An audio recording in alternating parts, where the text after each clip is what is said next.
You've heard the word a million times, right? Data. It's the fuel for, well, pretty much everything these days. Business, science, our entire digital lives. But what is it, really?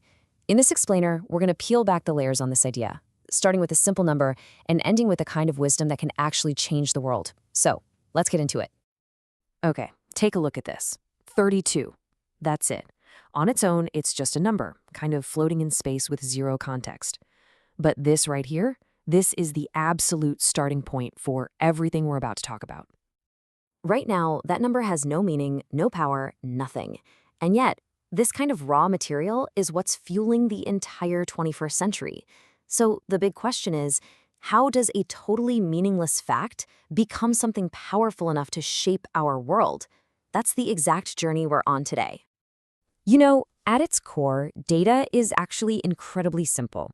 It's just a collection of raw, unprocessed facts or observations. The word itself comes from the Latin datum, which means something given. So you can think of it like the most basic building block, a single little piece of potential knowledge, just waiting for us to do something with it. But a single block by itself isn't all that useful, is it? The real magic happens when we start to build with these blocks. There's this great concept called the data hierarchy, which shows how a raw fact can climb this ladder of meaning, transforming from just a number into the basis for a truly life-saving decision. And here's that transformation in action. We start with our raw data, 32. Then we add some context, in this case, degrees Fahrenheit, and boom, it becomes information. Now, when we connect that information to a rule we already know, that water freezes at this temperature, it becomes knowledge. And finally, when we apply that knowledge to make a real-world judgment call, that's wisdom. Deciding, hey, the roads might be icy, let's delay the trip. This whole journey, from a simple fact to a smart decision, is what makes data so incredibly powerful. But here's the thing, data isn't just numbers. Not at all. It comes in all shapes and sizes. It really does wear a lot of different hats. And to really get a handle on its power, we need to know a few of its main forms. So first up, we have quantitative versus qualitative data. Just think of quantitative as anything you can measure or count, the quantity. Our 32 degrees is a perfect example of that. Qualitative data, on the other hand, is all about the quality of something. It's the rich, descriptive stuff like the color of a car or the frustrated tone you hear in a customer's feedback. You can't really put a number on it, but wow, is it valuable? Next, you've got the difference between structured and unstructured data. Structured data is exactly what it sounds like. It's neat, it's organized, it's the stuff you'd find in a spreadsheet with perfect rows and columns. Easy to search. Unstructured data is, well, it's the beautiful chaos of the real world. It's the text in your emails, the images in a video, all those conversations on social media. And here's the real kicker. Some experts think that over 80% of all the data we're generating today is unstructured. You know, for most of human history, collecting data was this really slow, manual, painful process. But in the last few decades, something fundamental just shifted. The digital age showed up, and with it, a full-blown revolution. All of a sudden, we weren't just collecting data anymore, we were generating it at a rate that's honestly hard to wrap your head around. Every click, every purchase, every single sensor in our world is creating a new data point. And this explosion hasn't just changed the amount of data we have, it's changed the insane speed we get it at and its absolute importance to our lives.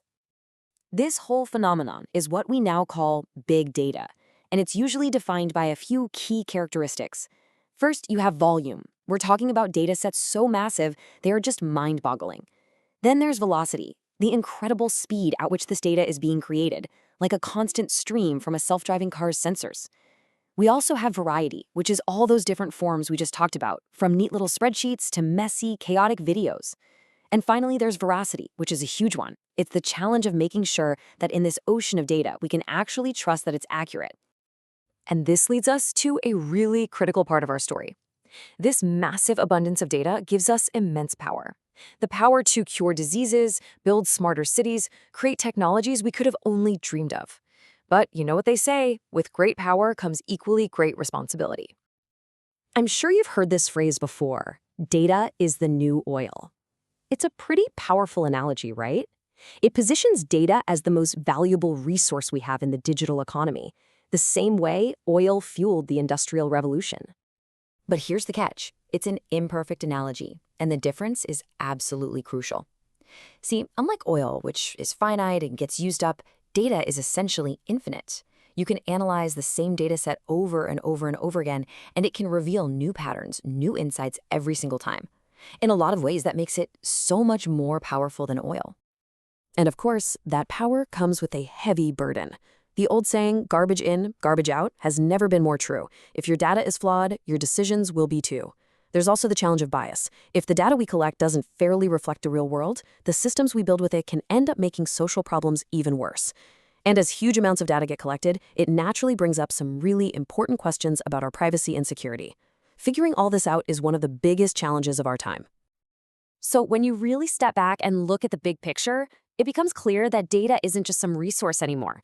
It's actually a new kind of infrastructure. It's the foundational layer that our modern society is literally being built on. It's becoming just as essential to our world as roads, electricity, or clean water.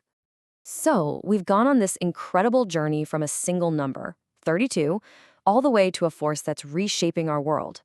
There's no doubt that data holds the power to define our future, for better or for worse.